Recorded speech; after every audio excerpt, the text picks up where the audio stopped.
गोपियां कहती सरकार एक ब्राह्मण थी एक ब्राह्मणी, तो ब्राह्मणी बड़ी पतिव्रता थी, जब तक अपने पति देव को भोजन ना करवा दे तब तक ब्राह्मणी भोजन नहीं करती थी। ये नियम है, पत्नी को पति का बचा हुआ प्रसाद पाना चाहिए, शिष्य को गुरु का बचा हुआ शीत प्रसाद पाना चाहिए और पुत्र को पिता का बचा हुआ शीत प्रसाद पाना चाहिए। धर्म है ये। तो ब्राह्मणी का धर्म था पहले पति को भोजन बाद में आप। आजकल जमाना उल्टा है, पहले खुद डकार लेती हैं बाद में जय जय सीताराम। हाँ, पहले के जमाने में अभी भी कई जगहों पर ऐसा देखने को मिलता। हम तो आंखों से अपनी माताजी को देखते हैं। हमारी माताजी जब रोटी बनाती हैं तो पहली रोटी गाय को, अंतिम रोटी कुत्ता को।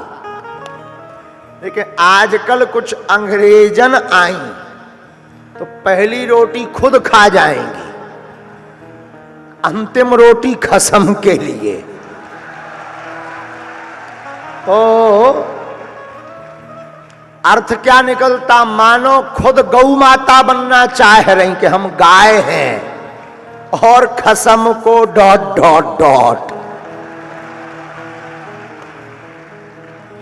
बोलो सीताराम, जोर से बोलो।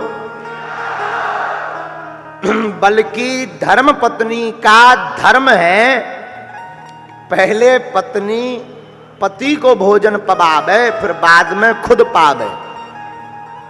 रोज चरणों की सेवा करें। क्या करें? सेवा। आजकल चरण नहीं दबाए जाते हैं, सोचती हैं कि कब स्वामी सो जाए तो गलई। बोलो सीताराम। ये आप लोगों को नहीं कह रहा है, अशोकनगर वाली माता जी नहीं। राम राम राम। ये तो विदेशियन की बात हो रही है। आप लोग तो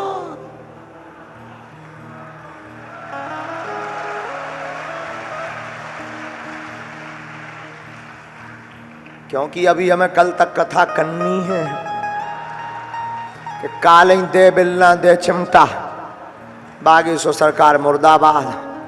आफत हो जाए गरीब आदमी, बेचे ही तो हमारे नाव के पुतला फूकत राहत, बेचे ही तो आए दिन पुतला फूकत है।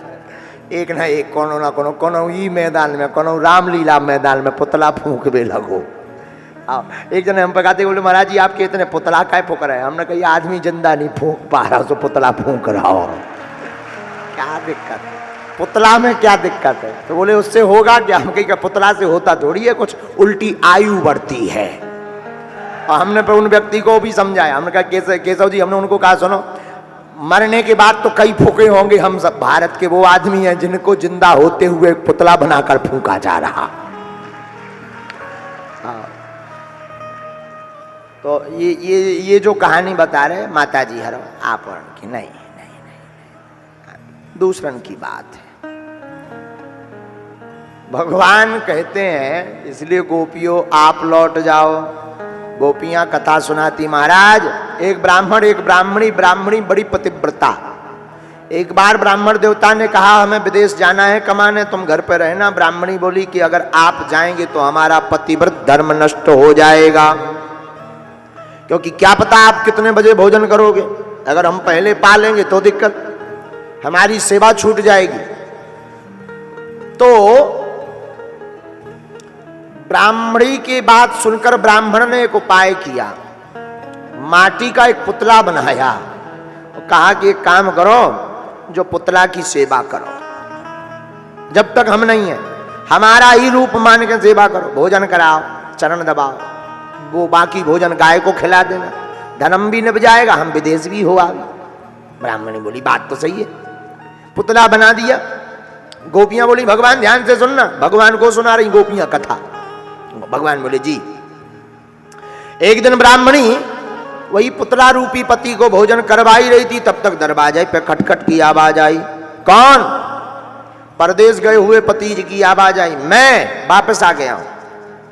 पर ब्राह्मणी असमंजस में पड़ गई। बोले क्या असमंजस हो गया? बोले ब्राह्मणी को असमंजस हो गया कि अगर मैं किबाड़ नहीं खोलती हूं तो पति नाराज हो जाएगा, नाराज हो जाएगा तो पतिव्रत धर्म नष्ट हो जाएगा, और अगर मैं भोजन कराते हुए छोड़कर बीच में जा रही हूं जो आज तक नहीं किया तो भी पतिव्रत धर्म नष्ट हो जाएगा।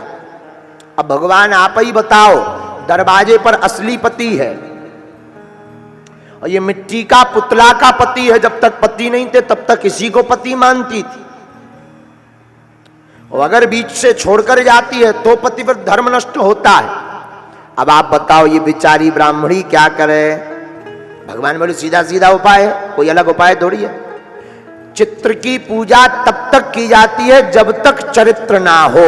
अगर कोई चरित्र में आ जाए तो बाकी बची पूजा चरित्र की कर देनी चाहिए। सब गोपियां चरणों में गिर गई, बोली यही तो हम कर रहे हैं। भगवान बोले मतलब?